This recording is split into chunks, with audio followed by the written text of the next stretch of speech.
Good evening बच्चों। आज हम लोग ऑप्टिक्स का लेक्चर नंबर 21 पढ़ेंगे और लेक्चर नंबर 21 में हम लोग प्रिज्म स्टार्ट करेंगे। देखिए, प्रिज्म को हिंदी में प्रिज्म ही कहते हैं। प्रिज्म को हिंदी में क्या कहते हैं? प्रिज्म। यहां पर देखिए एक ट्रायंगुलर प्रिज्म है, यानी त्रिभुजाकार प्रिज्म। ये जो प्रिज्म है ये ट्रायंगुलर प्रिज्म है और ये इसका क्रॉस सेक्शनल एरिया है। प्रिज्म का कौन सा एरिया है? क्रॉस सेक्शनल एरिया, यानी अनुप्रस्थ काट क्षेत्रफल। अनुप्रस्थ काट क्षेत्रफल। ये जो ट्रायंगुलर प्रिज्म है, इस प्रिज्म में कितना सरफेस है गिनकर बताइए तो क्या वो सतह है? प्रिज्म किस चीज का बनता है? प्रिज्म ग्लास का बना होता है, कांच का बना होता है। आपने देखा होगा प्रिज्म को, यह ग्लास का बना एक बिल्कुल ट्रांसपेरेंट मीडियम होता है। त्रिभुजाकार प्रिज्म में 5 सरफेस होता है। अब ध्यान से देखिए, 2 सरफेस ऐसा है, 2 सरफेस आमने सामने से है, कितना हो गया? 4, और एक हो गया बेस जो 5वां सरफेस है। ध्यान से देखिए, एक सरफेस सामने वाला हो गया ये ट्रायंगुलर, दूसरा पीछे वाला ट्रायंगुलर हो गया, तो 2 सरफेस। तीसरा और चौथा इस तरीके से जो घर बना हुआ है ये तीसरा चौथा हो गया, और नीचे जो ये बेस है, फर्श, ये 5वां सरफेस हो गया। तो ट्रायंगुलर प्रिज्म में कितना सरफेस होता है? 5 सरफेस। इसमें से 2 सरफेस पैरेलल है और 2 सरफेस नॉन पैरेलल है। ध्यान से देखिए, प्रिज्म में 5 सरफेस है, ट्रायंगुलर प्रिज्म में, त्रिभुजाकार प्रिज्म में 5 सरफेस है। ये दोनों सरफेस कैसा है? असमांतर है, नॉन पैरेलल है। जबकि सामने का ट्रायंगुलर सरफेस और पीछे का ट्रायंगुलर सरफेस, ये दोनों क्या है? समांतर है, यानी पैरेलल है। तो ये जो नॉन पैरेलल सरफेस है, असमांतर सतह है, इसी को हम अपवर्तक सतह कहते हैं। प्रिज्म में 2 ही सरफेस होता है जिसको हम अपवर्तक सतह कहते हैं, और वही दोनों सरफेस को अपवर्तक सतह कहते हैं जो कि नॉन पैरेलल होता है। यानी प्रिज्म में बहुत सारा सरफेस होता है। यहां पर देखिए, ये कैसा प्रिज्म है? Triangular prism.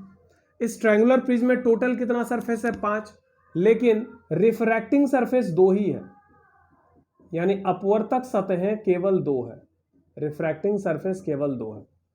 प्रिज्म अलग अलग डिजाइन का हो सकता है। Triangular prism, pentagonal prism, hexagonal prism, कई तरह का प्रिज्म होता है। जैसे हेक्सागोनल प्रिज्म में 8 सरफेस होता है, ऑक्टागोनल प्रिज्म में 10 सरफेस होता है। लेकिन किसी भी प्रिज्म में जितना भी सरफेस हो, रिफ्रैक्टिंग सरफेस 2 ही होता है। रिफ्रैक्टिंग सरफेस उस सरफेस को कहते हैं जिस सरफेस पर लाइट इंसिडेंट होता है और जिस सतह से लाइट इमर्ज होता है। यानी जिस सतह पर प्रकाश आपतित होती है और जिस सतह से प्रकाश निर्गत होती है, उसी दोनों सतह को हम अपवर्तक सतह कहते हैं। आप देख सकते हैं, ये जो सरफेस है AB, इस AB सरफेस पर क्या हो रहा? प्रकाश आपतित हो रहा, इंसिडेंट हो रहा। और ये जो सतह है AC, यहां से प्रकाश क्या हो रहा है? निर्गत हो रहा है, निर्गत किरण। निर्गत होना माने निकलना, बाहर निकलना, और इंसिडेंट होना माने आना, यानी आपतित होना, आपतित किरण है ये। तो इस प्रिज्म में भले ही 5 सतह है, लेकिन इसमें 2 ही ऐसा सतह है जिस पर प्रकाश आपतित होती है और जहां से निर्गत होती है। इसी दोनों सतह को हम अपवर्तक सतह कहेंगे।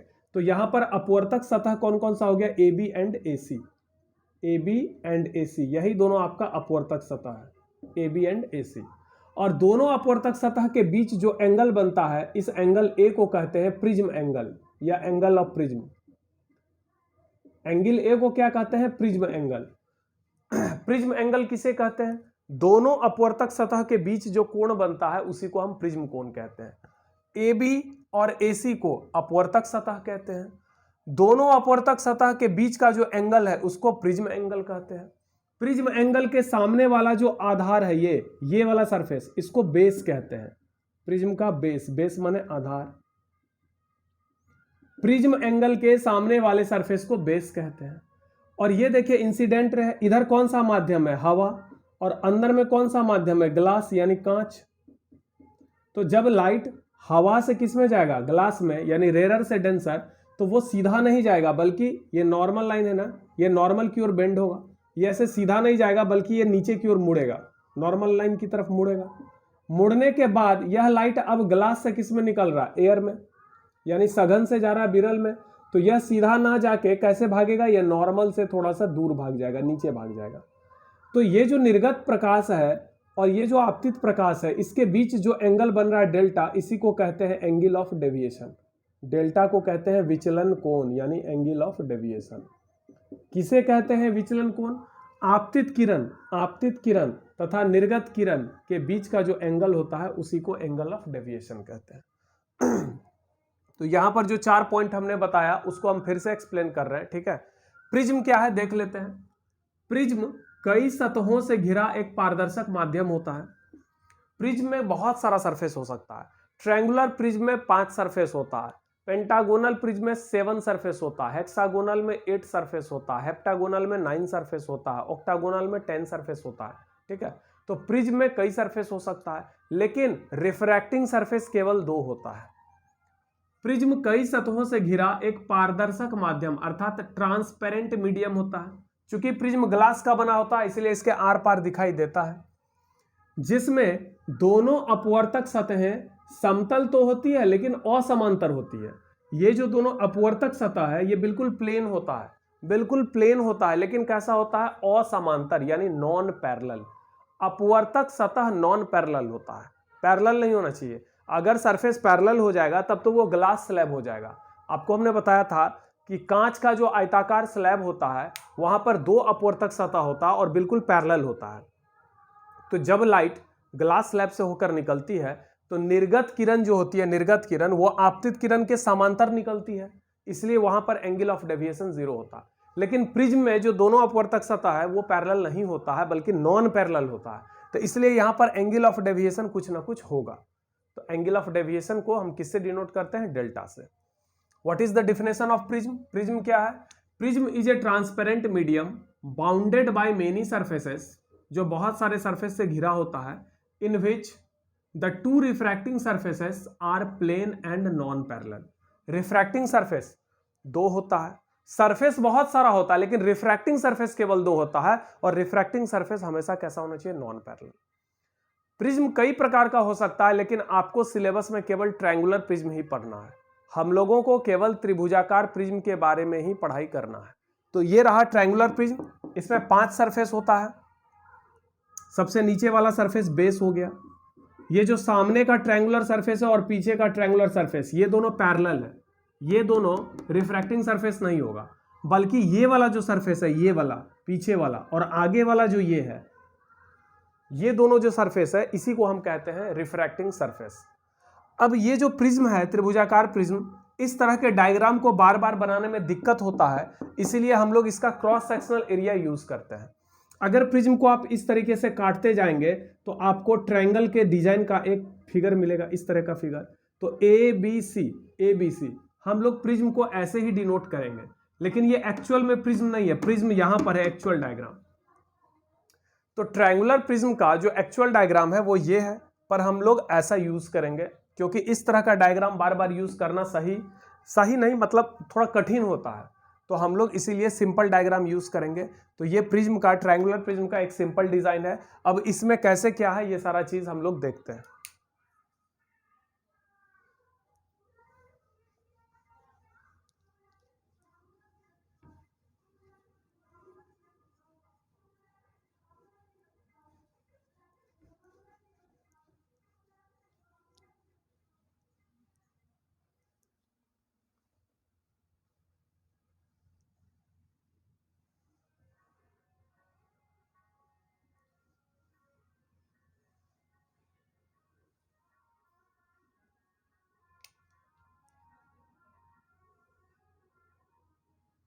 ये एक प्रिज्म है, ट्रायंगुलर प्रिज्म है।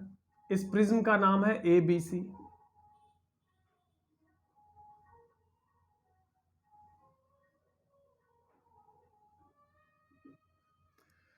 यहां पर अंदर ये कौन सा माध्यम है? ग्लास यानी कांच। और बाहर कौन सा माध्यम है? एयर यानी हवा। कांच का रिफ्रैक्टिव इंडेक्स होता है 1.5, एयर का रिफ्रैक्टिव इंडेक्स 1 होता है। बाहर में रेयरर मीडियम है, अंदर में डेंसर है। ये AB और AC इसको अपवर्तक सतह कहते हैं। AB and AC are called refracting surfaces.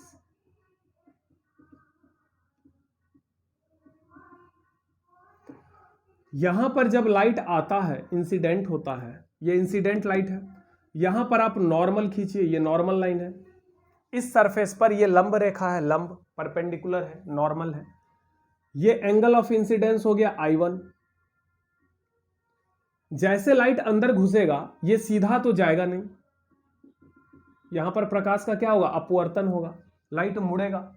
आपने पढ़ा है जब भी लाइट एक मीडियम से दूसरे मीडियम में जाता है तो वो अपने पाथ से डेविएट होता है। इस फेनोमेना को हम रिफ्रैक्शन कहते हैं। तो लाइट किससे किस में जा रहा है, रेयरर से डेंसर में। तो ये नॉर्मल की तरफ क्या होगा, मुड़ेगा। ये लाइट ऐसे सीधा नहीं जाएगा, नीचे बेंड होगा। नॉर्मल नीचे है ना, तो इधर बेंड होगा, तो ये नीचे की ओर बेंड करेगा। तो ये हो गया इंसिडेंट रे, ये हो गया रिफ्रैक्टेड रे।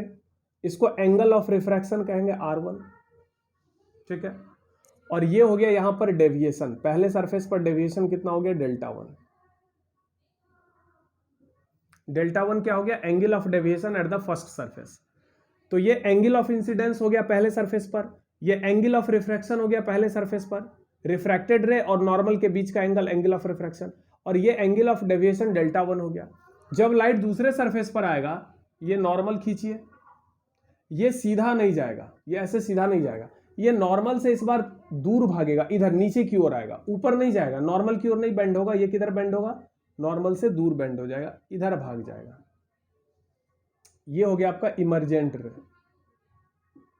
इसी को कहते हैं निर्गत किरण। और ये हो गया इंसिडेंट रे, इसको कहेंगे आपतित किरण। इस एंगल को हम R2 मान लेते हैं और इस एंगल को हम I2 मान लेते हैं। दूसरे सरफेस के लिए, ये जो दूसरा वाला सरफेस है, इसके लिए ये बन गया एंगल ऑफ इंसिडेंस और ये बन गया एंगल ऑफ रिफ्रैक्शन। ये हो गया आपतन कोण, ये हो गया अपवर्तन कोण। यहां पर पहले सरफेस पर आपतन कोण है I1, अपवर्तन कोण है R1 और विचलन कोण है Δ1। दूसरे सरफेस पर आपतन कोण है R2, अपवर्तन कोण है R2 और विचलन कोण किसको कहेंगे, विचलन कोण कहते हैं आपतित किरण और निर्गत किरण के बीच का कोण। तो ये आपतित किरण को जाना था सीधा, पर ये चला गया इधर, तो ये कितने एंगल से विचलित हो गया, Δ2। तो इसी Δ2 को क्या कहेंगे, एंगल ऑफ डेविएशन। इस डायग्राम को आप फिर से देखिए, ये दूसरा वाला सरफेस है, लाइट कैसे जा रहा है, ऐसे जा रहा है लाइट। यहां पर ये नॉर्मल लाइन है, यह एंगल है R2।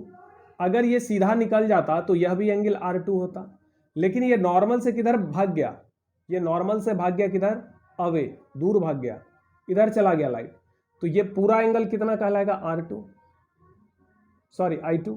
ये एंगल हो गया I2। तो लाइट को जाना था सीधा, पर ये बेंड होके दूर भाग गया, तो ये जो एंगल होगा इसी को कहेंगे Δ2, यानी angle of deviation at the second surface.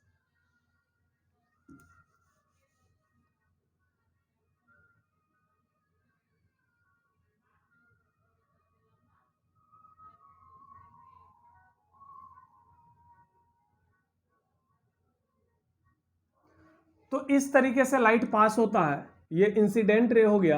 Light air से जैसे ही ग्लास में जाएगा तो नॉर्मल की ओर बेंड करेगा, फिर लाइट जब ग्लास से एयर में निकलेगा तो नॉर्मल से अवे चला जाएगा। ये इंसिडेंट रे है, ये इमर्जेंट रे है। ये आपतित प्रकाश है, ये निर्गत प्रकाश। दोनों प्रकाश को आगे बढ़ाइए, इंसिडेंट रे को आगे बढ़ाइए, इमर्जेंट रे को पीछे बढ़ाइए। दोनों के बीच जो एंगल बन रहा, इसी को एंगल ऑफ डेविएशन कहते हैं, डेल्टा। ये डेल्टा को क्या कहते हैं, एंगल ऑफ डेविएशन, यानी विचलन कोण।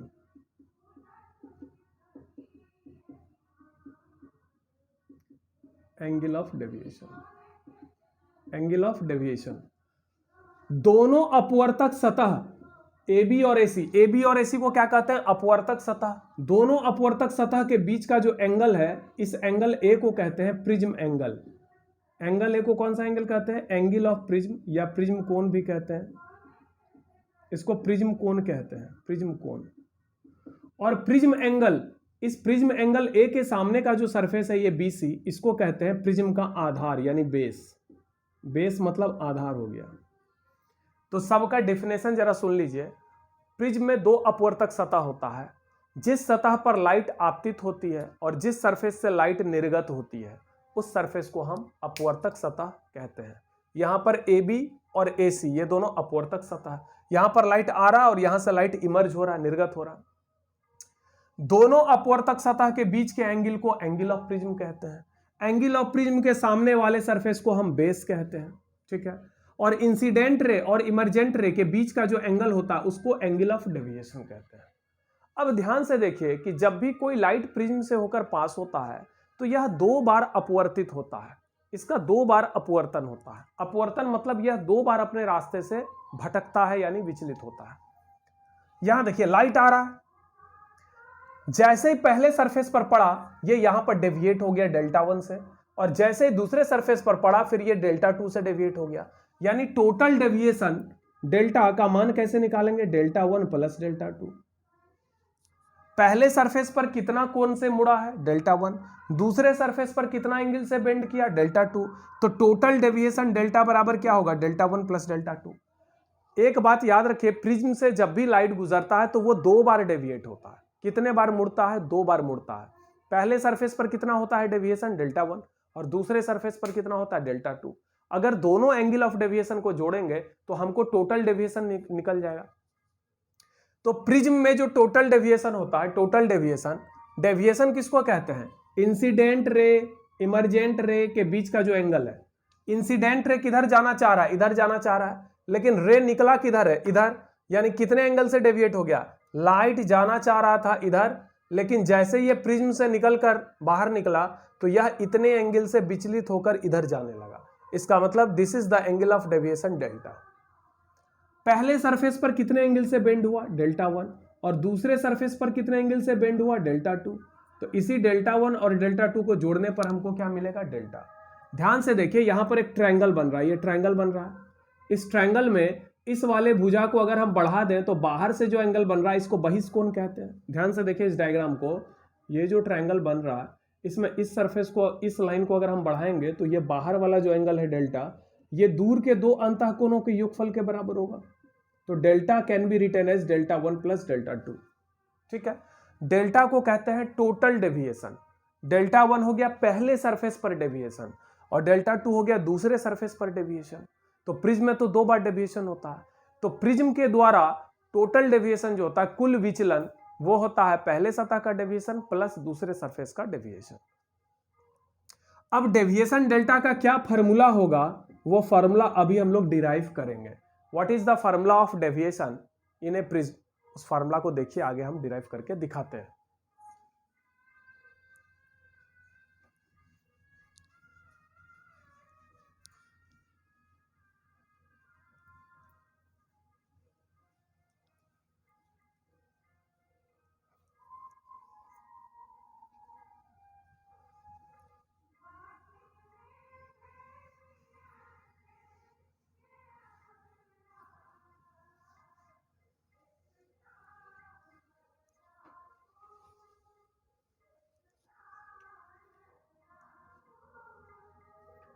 Important expressions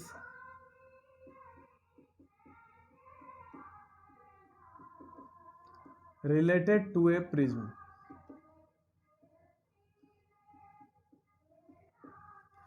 प्रिज्म से संबंधित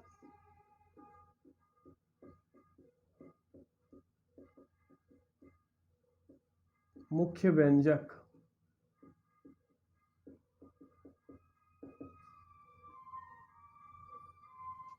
सबसे पहला पार्ट इसमें हम पढ़ेंगे टोटल डेविएशन डेल्टा।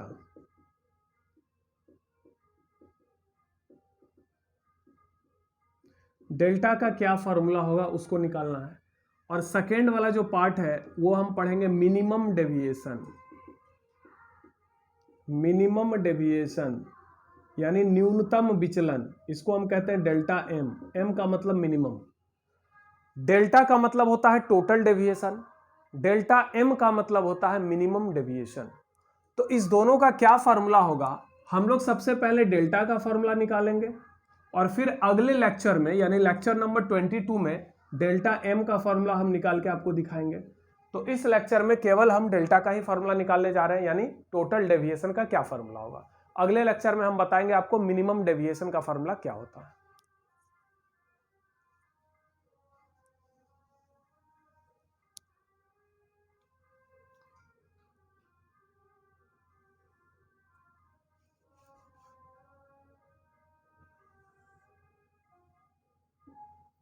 ये रहा आपका ट्रायंगुलर प्रिज्म ABC। इसका नाम है ABC। यहां पर AB और AC यही दोनों अपवर्तक सतह है। यहां पर लाइट इंसिडेंट हुआ, यहां पर ये नॉर्मल लाइन है, इसको एंगल ऑफ इंसिडेंस I1 कहेंगे। यहां पर लाइट को जाना था एकदम सीधा, पर ये सीधा जाएगा नहीं, ये नॉर्मल की ओर बेंड कर गया। ये रिफ्रैक्टेड रे और नॉर्मल के बीच का एंगल, एंगल ऑफ रिफ्रैक्शन। ये आपतन कोण है, ये अपवर्तन कोण है, और यही है विचलन कोण Δ1। क्योंकि लाइट को जाना था सीधा और ये गया ऐसे, यानी ये इतने एंगल से यहां पर मुड़ गया, बेंड कर गया। अब लाइट को जाना था सीधा, यहां पर नॉर्मल लाइन डालिए, ये नॉर्मल लाइन है, इस एंगल को मान लेते हैं R2। इस बार लाइट सीधा नहीं जाएगा, बल्कि कांच से हवा में जा रहा है, ग्लास से एयर में, डेंसर से रेयर में, तो ये नॉर्मल से दूर भागेगा, इधर भाग जाएगा। इस एंगल को मान लेते हैं I2। I1 को क्या कहेंगे? Angle of incidence at the first surface. इसको हम मान लेते हैं पहला सरफेस, इसको मान लेते हैं दूसरा सरफेस। प्रिज्म में दो सरफेस होता है, दो रिफ्रैक्टिंग सरफेस होता है। ये फर्स्ट रिफ्रैक्टिंग सरफेस है, ये सेकंड रिफ्रैक्टिंग सरफेस है। तो angle of incidence at the first refracting surface, at the first refracting surface, पहले अपवर्तक सतह पर आपतन कोण का मान I1 है। R1 क्या है? एंगल ऑफ रिफ्रैक्शन, यानी अपवर्तन कोण है, कहां पर? At the first refracting surface. और Δ1 क्या है? Angle of deviation, angle of deviation at the first refracting surface. तो पहले रिफ्रैक्टिंग सरफेस पर आपतन कोण है I1, अपवर्तन कोण है R1 और विचलन कोण है Δ1। Δ1 का वैल्यू कैसे निकालेंगे? Δ1 का वैल्यू हो जाएगा सीधा I1 माइनस R1। आप देख सकते हैं ये एंगल I1 है, ये पूरा एंगल I1 होगा। इस I1 में नीचे वाला एंगल R1 घटा दो तो ये Δ1 निकल जाएगा। I1 में अगर R1 हम घटा दें तो Δ1 निकल जाएगा। क्लियर है? R2 क्या है? R2 है angle of incidence at the second refracting surface. दूसरे अपवर्तक सतह पर आपतन कोण का मान है R2। I2 को क्या कहेंगे? I2 को कहेंगे angle of refraction at the second refracting surface. दूसरे सरफेस पर अपवर्तन कोण का मान I2 है। I2 को एंगल ऑफ इमरजेंस भी कहा जाता है। I2 को क्या कहा जाता है? एंगल ऑफ इमरजेंस, यानी निर्गत कोण। जिस कोण पर लाइट निर्गत होती है यानी निकलती है उसको एंगल ऑफ इमरजेंस भी कहते हैं। तो इस I2 को हम निर्गत कोण भी कह सकते हैं, निर्गत कोण। और इस किरण को निर्गत किरण कहेंगे। जिस कोण पर प्रकाश निर्गत होती है अर्थात बाहर की ओर निकलती है उसको निर्गत कोण कहते हैं। और इसी रे को अगर हम पीछे बढ़ा दें तो ये वाला जो एंगल है यही है Δ2, यानी angle of deviation at the second surface. दूसरे सरफेस पर एंगल ऑफ डेविएशन Δ2 है।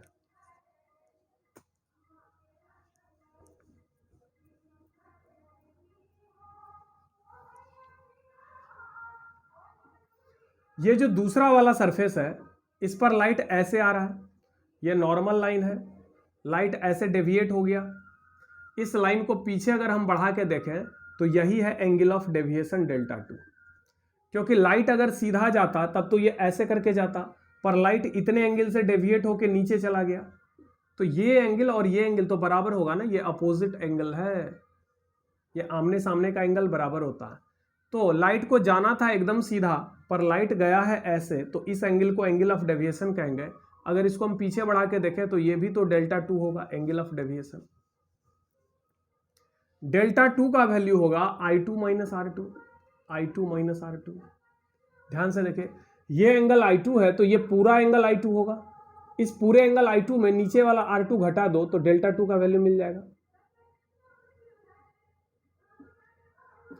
और ये वाला जो एंगल है इसी को कहेंगे टोटल डेविएशन डेल्टा। ये रहा इंसिडेंट रे जिसको सीधा जाना था, और ये हुआ इमरजेंट रे जो इधर इमर्ज हुआ है। तो दोनों रे के बीच का जो एंगल है ये डेल्टा, डेल्टा को कहेंगे टोटल डेविएशन। अब ध्यान से देखिए ये एक ट्रायंगल जैसा यहाँ पे शेप बन रहा है, ये ट्रायंगल जैसा शेप बन रहा है। इस ट्रायंगल में आप देखिए ये वाला एंगल है angle of deviation, total deviation है, ये Δ1 है, ये Δ2 है। तो आप जानते हैं किसी त्रिभुज में अगर किसी एक भुजा को बढ़ा दिया जाए तो बाहर का जो एंगल बनता है डेल्टा वो इस दोनों के सम के बराबर होता है।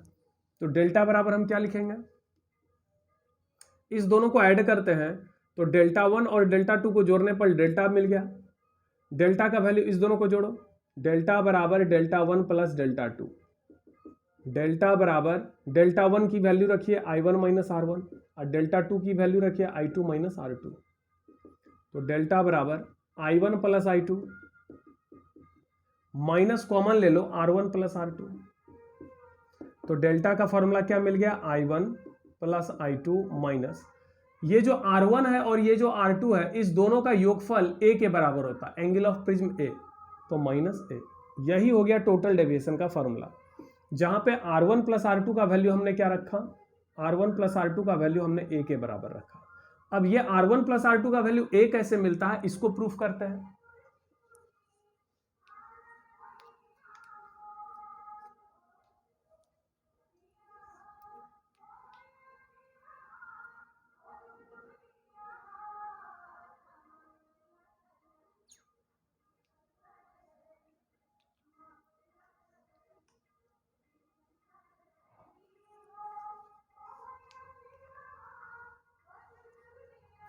अब देखिए प्रूफ करना है कि R1 प्लस R2 का वैल्यू A कैसे हुआ।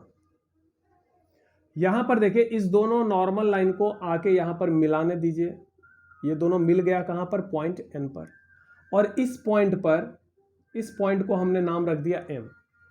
यहां पर देखिए एक चतुर्भुज बन रहा है, चतुर्भुज, इस आने वाले रे का नाम रखिए PQ और इस जाने वाले रे का नाम रख देते हैं RS। यहां पर देखिए एक क्वाड्रिलेटरल बन रहा है, चतुर्भुज बन रहा है जिसका नाम है AQNR। ये चार भुजा वाला चतुर्भुज बन रहा है, क्वाड्रिलेटरल बन रहा है। चतुर्भुज के चारों एंगल का योगफल हमेशा आप जानते हैं 360 डिग्री होता है। चतुर्भुज के चारों कोण का योगफल 360, जिसमें ये वाला एंगल कितना है A, ये एंगल कितना है 90 डिग्री, क्योंकि ये नॉर्मल लाइन है, ध्यान से देखिए ये 90 डिग्री का कोण है, प्लस ये वाला एंगल कितना है N और ये वाला एंगल कितना है 90 डिग्री। तो चारों एंगल को जोड़ने पर कितना हो गया 360 डिग्री। तो ये वाला जो चतुर्भुज है AQNR, इस क्वाड्रिलेटरल में चार एंगल है, पहला एंगल A है, दूसरा एंगल 90 है, तीसरा एंगल N है और चौथा एंगल 90 है। इस चारों को जोड़ने पर 360 होगा। A plus N plus 90 plus 90 हो गया 180 बराबर 360। A प्लस N बराबर 360 में 180 घटाइए 180, तो A प्लस N का वैल्यू मिल गया 180। ठीक है, मान लेते हैं इसको इक्वेशन 1।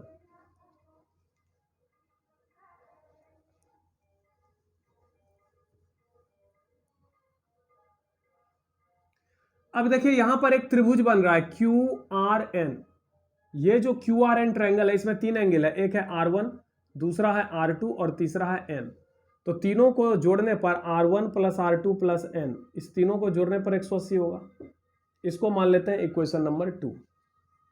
तो यहां पर ये जो त्रिभुज है, ट्रायंगल है QRN, इसमें तीन एंगल है, पहला एंगल है R1, दूसरा है R2, तीसरा N। तीनों को जोड़ने पर 180 हो जाएगा।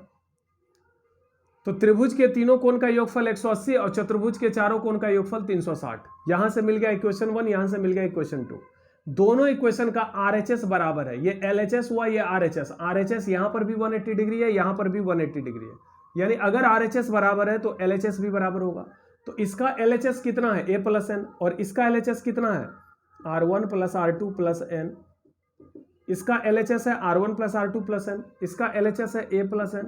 दोनों का LHS जब हम बराबर करेंगे तो NN कैंसिल होगा, तो यहां से मिल गया R1 प्लस R2 का वैल्यू A। तो इसको याद रखिएगा कि किसी भी प्रिज्म के अंदर R1 और R2 का योगफल हमेशा A के बराबर होता है। A को क्या कहते हैं, एंगल ऑफ प्रिज्म। अगर A का वैल्यू है 60 डिग्री, R1 का वैल्यू है 30 डिग्री, 30 नहीं, इसको मान लो अगर 40 डिग्री है, तो R2 का वैल्यू कितना हो जाएगा 20 डिग्री। 40 प्लस 20 60 हो गया। अगर इसका वैल्यू और बढ़ा देंगे, 50 करेंगे, तो इसका वैल्यू और घटेगा, ये 10 हो जाएगा, 50 प्लस 10 60। अगर इसका वैल्यू 55 डिग्री करेंगे तो इसका वैल्यू 5 हो जाएगा। इसका वैल्यू अगर 5 करेंगे तो उसका 55 होगा। इसका मतलब अगर R1 को हम बढ़ाएंगे, R1 को बढ़ाएंगे तो R2 घटेगा, R1 को जितना बढ़ाएंगे R2 उतना घटेगा। R1 जितना बढ़ाएंगे R2 उतना घटेगा। ठीक है,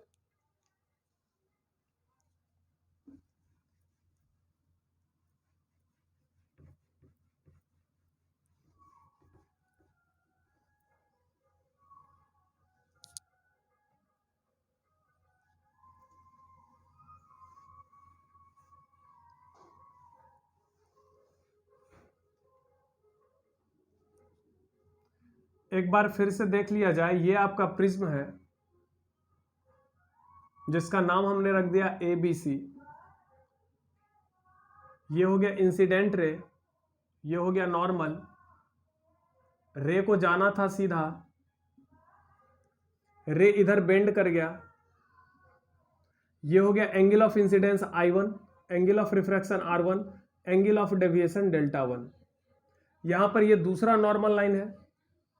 ये हो गया angle of incidence R2, angle of emergence I2, और इसी को पीछे अगर बढ़ा दें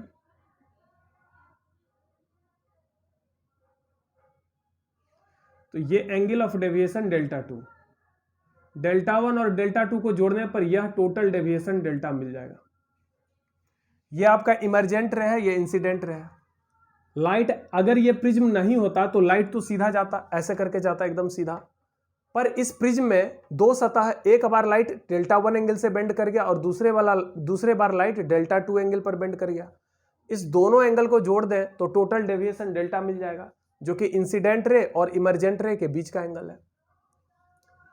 इस आने वाले रे को, इंसिडेंट रे का नाम हमने रखा PQ और इस इमरजेंट रे का नाम हमने रखा RS।